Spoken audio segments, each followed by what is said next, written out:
Hey wizards, how's it going? Music. Music.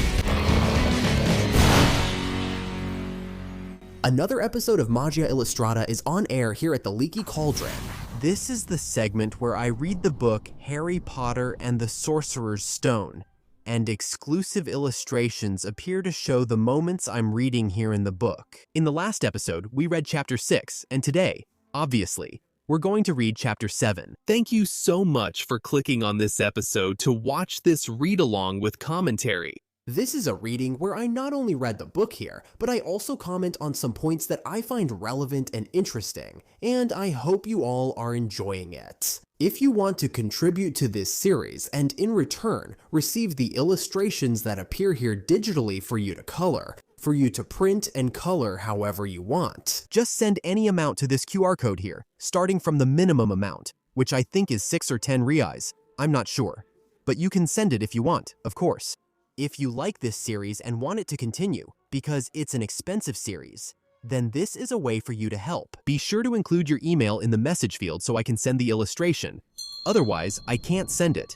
That covers the announcements. Don't forget, like, comment, all those things that are really important, all right? Chapter 7, The Sorting Hat. The door burst open.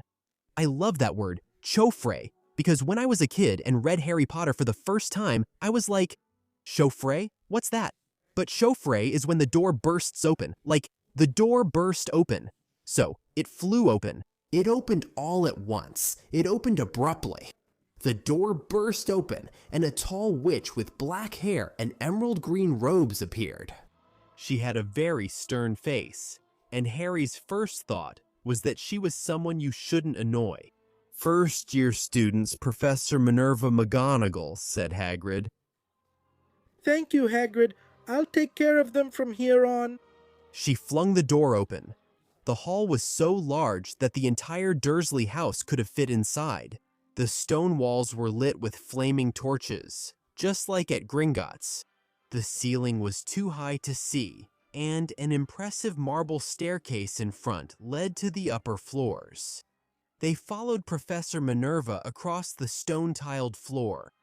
Harry heard the murmur of hundreds of voices coming from a door to the right.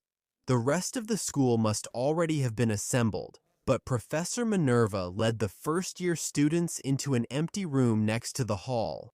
They crowded inside, a little more tightly than usual, looking around nervously.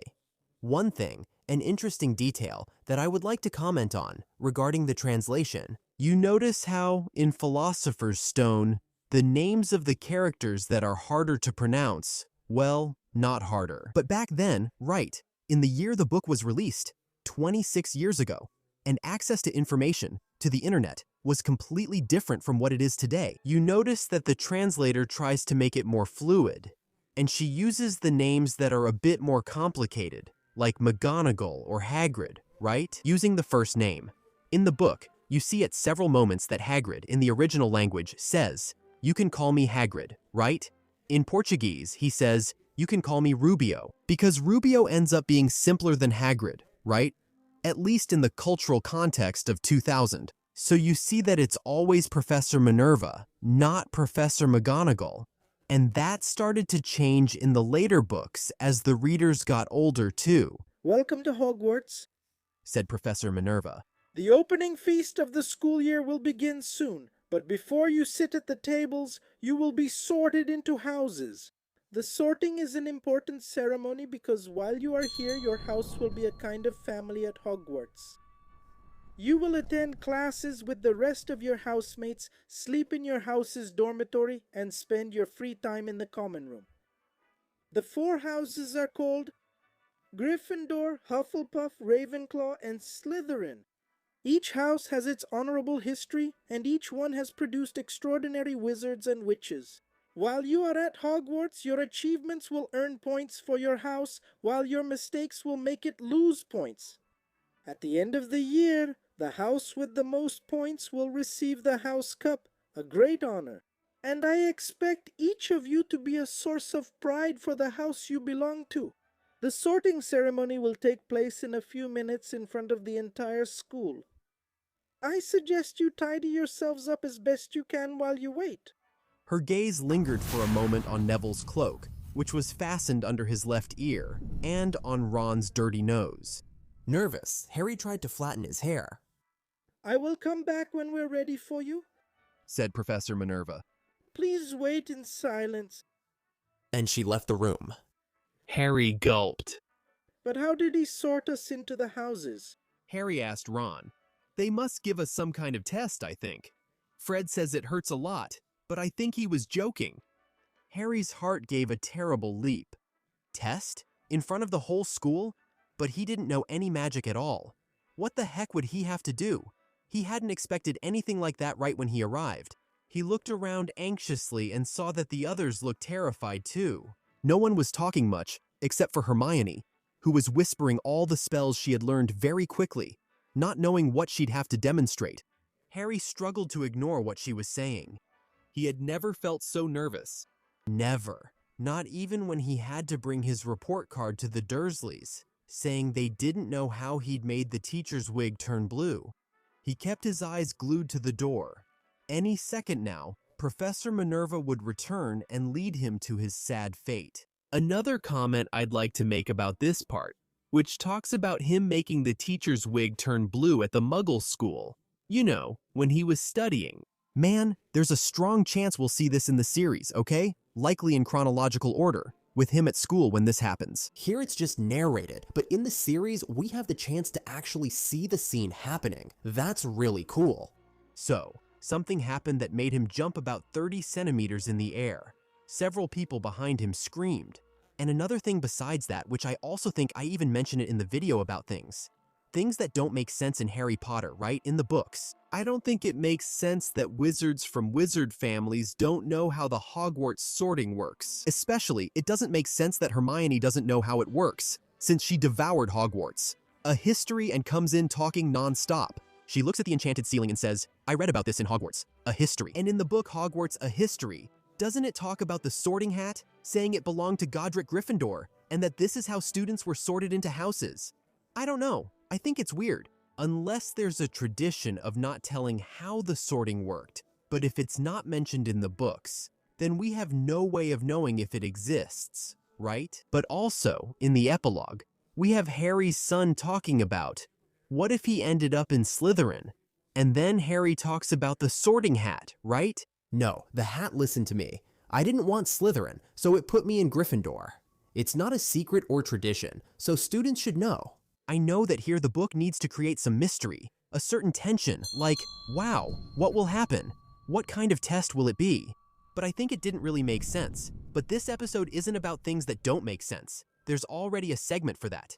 I just wanted to make that comment. So, something happened that made him jump about 30 centimeters in the air. Several people behind him shouted, "What the hell?" He gasped. The people around him did too. About 20 ghosts passed through the back wall, pearl white and slightly transparent. They glided through the room talking to each other, barely noticing the first-year students. They seemed to be having a discussion.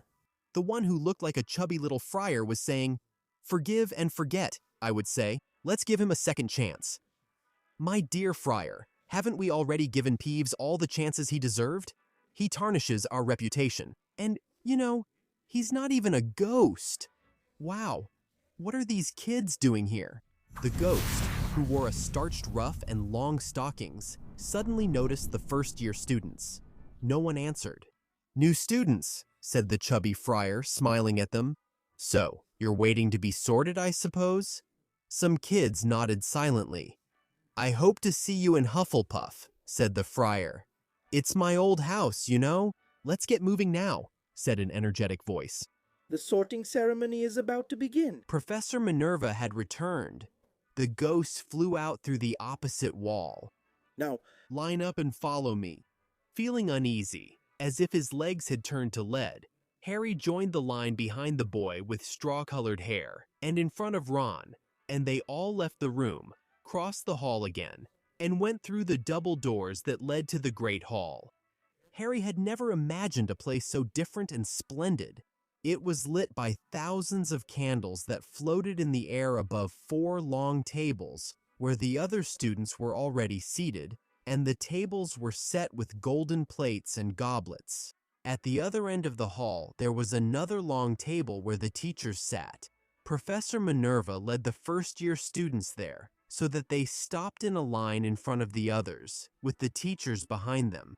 The hundreds of faces looking at them seemed like faint lanterns in the flickering candlelight. Mixed here and there among the students, the ghosts shone like silver wrapped in light.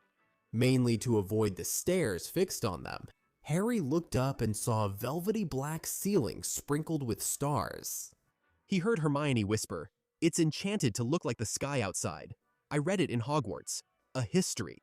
It was hard to believe there wasn't a ceiling there, and that the Great Hall didn't just open up to infinity. Harry quickly lowered his eyes when Professor Minerva silently placed a four-legged stool in front of the first-year students. On top of the stool, she placed a pointed wizard's hat. The hat was patched, frayed, and very dirty. Aunt Petunia would never have allowed an object in that condition into the house. Maybe they would have to try to pull a rabbit out of it. Harry thought wildly. It seemed appropriate. Noticing that everyone in the hall was now looking at the hat, he looked too. For a few seconds, there was total silence. Then, the hat moved. A tear along the brim opened like a mouth, and the Sorting Hat began to sing. You may find me unattractive, but don't judge me by my appearance alone. I'll eat myself if you can find a hat smarter than old Dad here. You can keep your shiny black bowlers and your tall silk top hats, because I'm the Hogwarts Sorting Hat. I beat any other hat, 10-0. There's nothing hidden in your head that the Sorting Hat can't see. No. That's why, just put me on your head and I'll tell you which house at Hogwarts you should be in. Maybe your home is Gryffindor, the house where the brave at heart dwell. Daring, nerve, and chivalry set Gryffindor students apart from the rest. Maybe you'll end up in Hufflepuff, where the people are just and loyal, patient, honest, and unafraid of pain. Or perhaps the old and wise Ravenclaw, the house of those whose minds are always alert, where people of great spirit and knowledge will always find companions who are their equals. Or maybe Slytherin will be your house, and there you'll make your true friends. Cunning people who use any means to achieve the goals they have set for themselves. Come on, try me. You shouldn't be afraid. Or get confused. You'll be in good hands, even though hats don't have feet or hands. Because I'm unique. I'm the thinking hat. It's interesting that here they say the hat sings, right? I didn't dare to sing this part because honestly, I wouldn't know how. But in the series, it would be really cool if they had him sing this part, right? This part here. That would be really awesome. And now with Hans Zimmer, right, behind the series' soundtrack, I think there's great potential for something really cool to come out of this. The whole hall burst into applause when the hat finished singing. He bowed to each of the four tables and then became very quiet again. So we just need to try on the hat, Ron whispered to Harry. I'm going to kill Fred. He wouldn't stop talking about a fight with a troll. Harry gave an awkward smile. Yeah, trying on a hat was much better than having to cast a spell. But he wished he could have tried on the hat without all those people watching. The hat seemed to be asking a lot. Harry didn't feel brave or smart or anything else at that moment. If only the hat had mentioned a house for people who felt kind of nervous. Maybe that would have been his house.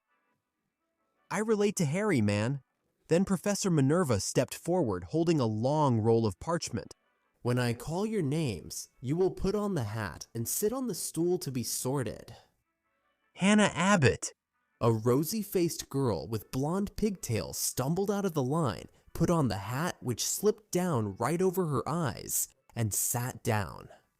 A brief pause. Hufflepuff, the hat announced. The table on the right cheered and clapped when Hannah went to sit at the Hufflepuff table. Harry saw the ghost of the fat friar waving cheerfully at her. Susan Bones? Hufflepuff, the hat announced again. And Susan quickly left and went to sit next to Hannah. Terry Boot? Ravenclaw. This time, it was the second table on the left that applauded. Several Ravenclaw students stood up to shake Harry's hand when the boy joined them. Madame Brocklehurst also went to Ravenclaw, but Lila Brown was the first to be chosen for Gryffindor, and the table at the far left erupted in cheers. Harry saw Ron's twin brothers whistling. Mila Bulstrode became a Slytherin. Maybe it was Harry's imagination, but after everything he had heard about Slytherin, he thought they looked like an unpleasant group. He was starting to feel decidedly bad now. He remembered when teams were picked at school. He had always been the last to be chosen. Not because he wasn't good, but because no one wanted Dudley to think they liked him. Justin Finch Fletchley? Hufflepuff, Hufflepuff. Sometimes, Harry noticed, the hat would announce the house at once, but other times it took longer to decide. Seamus Finnegan, the boy with straw-colored hair next to Harry in line, sat on the stool for almost a minute before the hat announced that he would go to Gryffindor. Hermione Granger? Hermione almost ran to the stool and put the hat on anxiously. Gryffindor, announced the hat. Ron is mine. A horrible thought occurred to Harry, as horrible thoughts do when someone is nervous. What if he wasn't chosen? What if he sat there, with the hat on his head, covering his eyes for a long time until Professor Minerva pulled it off his head and said that obviously there had been a mistake, and it would be better for him to take the train back? When Neville Longbottom, the boy who kept losing his toad, was called, he tripped on his way to the stool. The hat took a long time to decide about Neville, before it finally announced, Gryffindor! Neville ran off with the hat still on his head, and he had to come back amid a wave of laughter to hand it to McGonagall. Malfoy swaggered forward when his name was called, and had his wish granted immediately. The hat had barely touched his head when it announced, Slytherin. There weren't many left now. Moon, Knot, Parkinson, then two twins, Patel and Paddle, then Perks, Sarah, and then finally, Harry Potter? Harry stepped forward, and a murmur ran through the whole hall like wildfire. Potter? Is that what she said? The Harry Potter? The last thing Harry saw before the hat fell over his eyes was the hall full of people stretching to get a good look at him, and then he saw only darkness inside the hat. Difficult, very difficult. Quite a bit of courage, I see. Not a bad mind either. There's talent. Oh my goodness! A reasonable thirst. No, to prove yourself. Well, that's interesting. So where am I going to put you? Harry gripped the edges of the stool and thought, not Slytherin, not Slytherin. Not Slytherin, huh? Said the little voice. Are you sure? You could be great, you know. It's all here in your head. And Slytherin would help you on the way to greatness. No doubt about that. Wouldn't it? Well, If you're sure, you'll be better off in Gryffindor. Harry heard the hat announce the last word to the whole hall. he took off the hat and walked shakily toward the Gryffindor table. He felt such relief at having been selected and having escaped Slytherin that he didn't even notice he was receiving the biggest ovation of the ceremony. Percy, the prefect, stood up and shook his hand energetically, while the Weasley twins shouted, "We got Potter! We got Potter!" Harry sat down across from the ghost with the ruffled collar, the one he had seen before the ceremony. The ghost patted him on the arm, giving Harry the horrible and sudden sensation that he had just plunged into a bucket of ice-cold water. Now he could see the main table clearly. At the nearest end sat Rubeus Hagrid, whose gaze met his and gave him an approving nod. Harry returned his smile, and there, in the center of the main table, in a golden armchair, sat Albus Dumbledore. Harry recognized him immediately from the card he'd gotten with the chocolate frog on the train. Dumbledore's silver hair was the only thing in the whole hall that shone as brightly as the ghost's. Harry also saw Professor Quirrell, the nervous young man from the Leaky Cauldron. He looked very extravagant in a purple turban. And now there were only 3 people left to be sorted. Lisa Turpin became a Ravenclaw, and then it was Ron's turn. By this time, he was pale and greenish. Harry crossed his fingers under the table to wish him luck, and a second later, the hat announced, Gryffindor! Harry clapped loudly along with the others as Ron dropped into a seat beside him. "Well done, Ron." Excellent, said Percy pompously over Harry, at the same time as Blaise Zabini was sent to Slytherin. Professor Minerva rolled up the parchment and took the sorting hat. This is an example of movie additions that work well. The part with Ron, when the hat says, "Another Weasley," I know exactly what to do with you. That's not in the books, see? But it's a cool addition, a good example of how other media can add things. And the series is going to do that a lot, because there's plenty of time to explore things. And that's really cool. Harry lowered his eyes to the golden, empty plate in front of him. He had just realized he was starving. The pumpkin pies felt like they had been eaten years ago. Albus Dumbledore had stood up. He was beaming at the students, his arms wide open, as if nothing in the world could have pleased him more than seeing them all gathered there. "Welcome," he said. "Welcome to a new year at Hogwarts. Before we begin our banquet, I would like to say a few words. Nitwit, blubber, oddment, tweak. Thank you." And he sat down. Everyone clapped and cheered. Harry didn't know whether to laugh or not. Is he a little crazy? He asked Percy uncertainly. "Crazy?" Percy said casually. "He's a genius, the best wizard in the world. But yes, he's a little crazy. Potatoes, Harry." Harry's jaw dropped. The plates in front of him were now full of food. He had never seen so many things he liked to eat on one table. Roast beef, roast chicken, pork and lamb chops, meat pie, peas, carrots, gravy, ketchup, and for some strange reason, mint candies. It's not that the Dursleys had left Harry hungry, but they never let him eat as much as he wanted. Dudley always took everything Harry really wanted, even if he ended up sick. Harry filled his plate with a little bit of everything except the candies and started to eat. Everything was delicious. "That looks really good," said the ghost with the rough collar, watching sadly as Harry cut the roast beef. "Can't you? I haven't eaten in almost 400 years. This here is also a mistake that was corrected later, because in the next book, Chamber of Secrets, Nearly Headless, Nick celebrates the 500th anniversary of his death, but here he claims he hasn't eaten in nearly 400 years, while only a year passes between books, not 100. So there's no way he could be turning 500 in the next book if here he hadn't eaten in almost 400 years, but this was corrected in later editions. This error isn't from the edition, it's from the original book itself. "I haven't eaten in almost 400 years," explained the ghost. "I don't need to, of course, but you miss it. I don't think I've introduced myself yet. Sir Nicholas de Mimsy Porpington, at your service. Resident ghost of Gryffindor Tower." "I know who you are," said Ron unexpectedly. "My brothers told me about you. You're Nearly Headless Nick. I prefer that you call me Sir Nicholas de Mimsy." The ghost began very formally, but the blonde Seamus Finnegan interrupted him. "Nearly headless? How can someone be nearly headless?"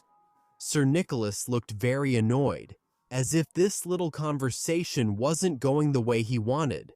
"Like this," he said irritably, and grabbed his left ear and pulled.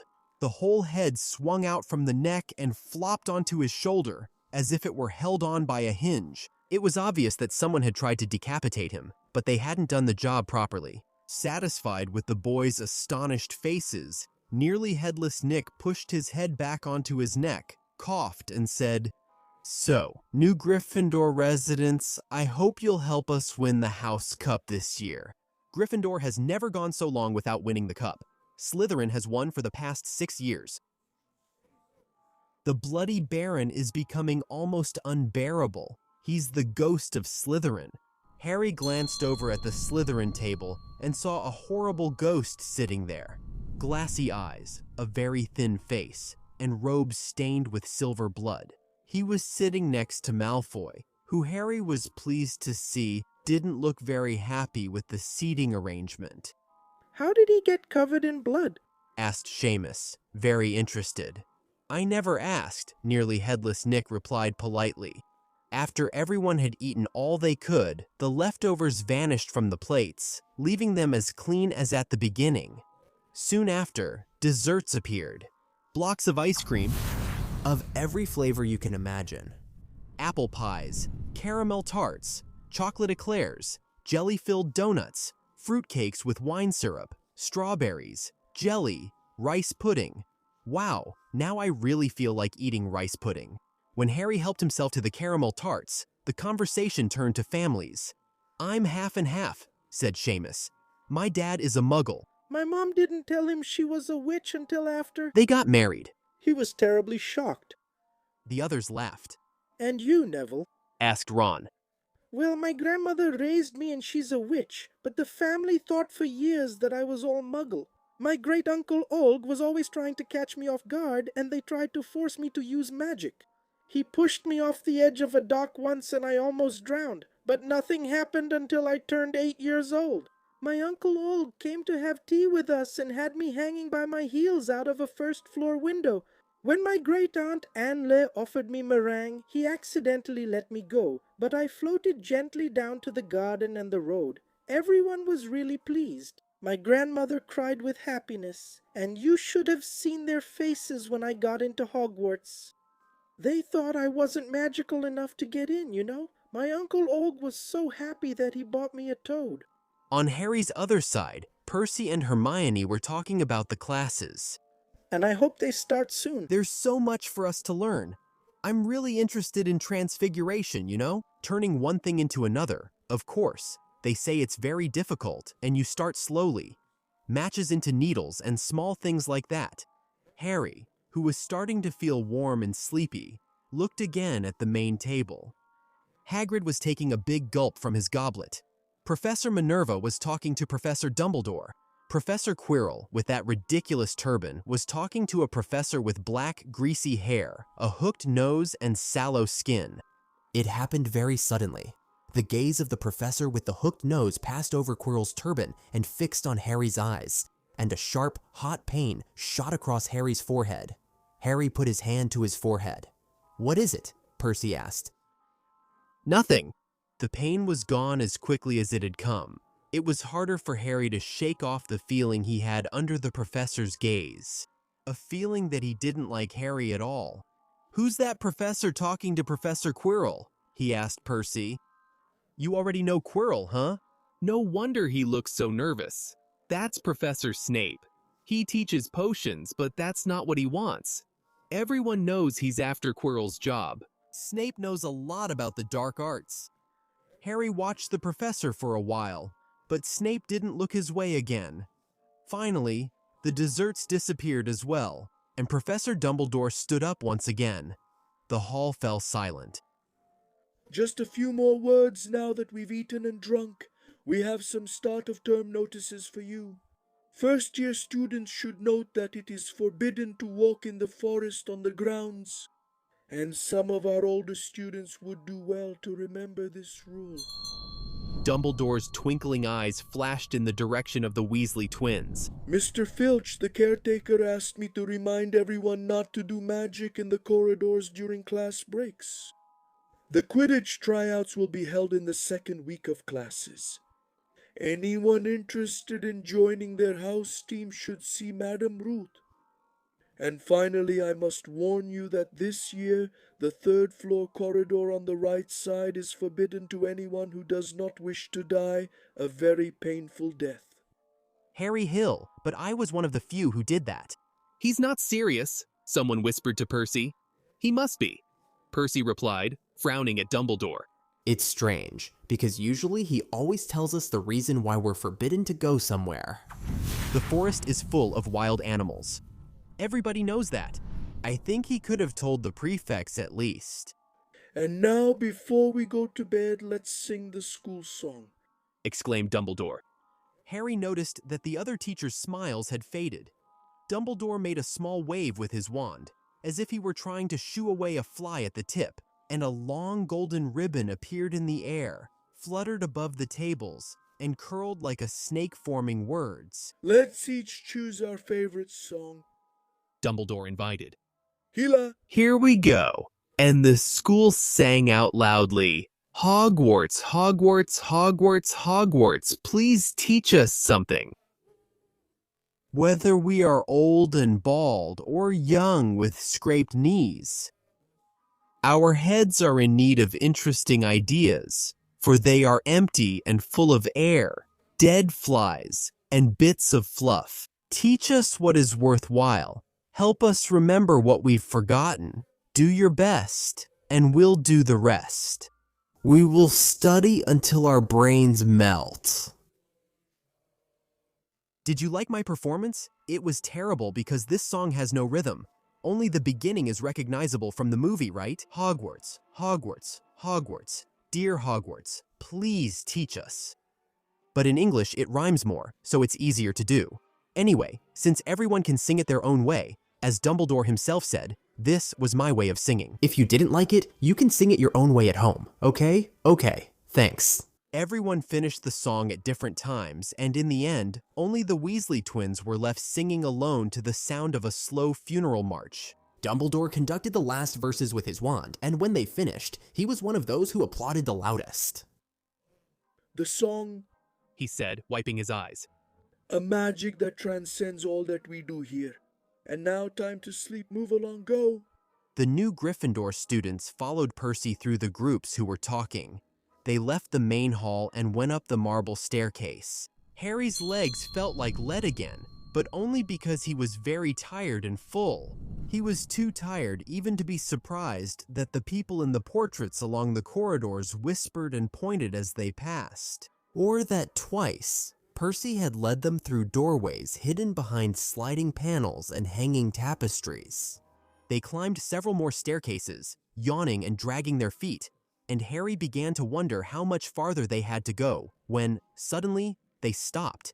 See how interesting that is? The staircases in the movies, the way they move like that, that's something invented by the movies. Here, the staircases are like this. A step disappears and appears somewhere else. A step pretends to be solid, but actually, when you step on it, your foot sinks. But the staircases don't change the way they do in the movie. I'm excited to see how the series adapts that. A bundle of canes floated in the air in front of them, and when Percy took a step toward it, they started attacking him. Peeves, Percy whispered to the first-year students. Poltergeist. And he spoke out loud. Peeves. A loud, rough voice, like air escaping from a balloon, answered, "Do you want me to go get the Bloody Baron?" They heard a crack, and a little man with dark, wicked eyes and a wide mouth appeared, floating cross-legged in the air and holding canes. "Ho!" he said with an evil laugh. "Freshmen, how fun!" And he suddenly dove at them. Everyone ducked. "Go away, Peeves, or I'll tell the Baron. I'm serious," Percy threatened. Peeves stuck out his tongue and disappeared, dropping the canes on Neville's head. They heard him zooming away, making the metal shields clang in the next corridor. "You guys, be careful with Peeves," Percy replied as they resumed walking. "The Bloody Baron is the only one who can control him. He doesn't listen to the prefects." We're here. That's also something I really want to see the series adapt. Why is Peeves afraid of the Bloody Baron? I really want to know. And will the series finally reveal the Bloody Baron's name? Because we don't know his name, right? That would be really interesting. At the very end of the corridor, there was a portrait of a very fat woman dressed in pink. "Password?" she asked. "Dragonhead," said Percy, and the portrait swung forward, revealing a round hole in the wall. Everyone went through the hole. Neville needed a boost, and they found themselves in the Gryffindor common room, a round room full of soft armchairs. Percy showed the girls to the door of their dormitory, and the boys to the door of theirs, at the top of a spiral staircase. It was obvious they were inside one of the towers. They finally found their beds. 5 beds with dark red velvet curtains. Their trunks had already been brought up. Too tired to talk much, they put on their pajamas and fell into bed. "Great food, wasn't it?" Ron said to Harry through the curtains. "Get off, Scabbers. He's chewing my sheets." Harry was going to ask Ron if he had tried the caramel tarts, but he fell asleep almost immediately. Maybe he had eaten too much, because he had a very strange dream. He was wearing Professor Quirrell's turban, which wouldn't stop talking to him, saying that he should move to Slytherin immediately, because it was his destiny. Harry told the turban that he didn't want to go to Slytherin. The turban kept getting heavier and heavier. Harry tried to take it off, but it started squeezing his head until it hurt. And then Malfoy appeared, laughing at his struggle. Then Malfoy turned into the hook-nosed professor, Snape, whose laughter echoed loud and cold. There was a green flash, and Harry woke up, sweaty and trembling. He changed position and went back to sleep. And when he woke up the next day, he didn't even remember what he had dreamed. A few final points and observations here. They changed this scene in the movie, right? They didn't show Harry having this nightmare.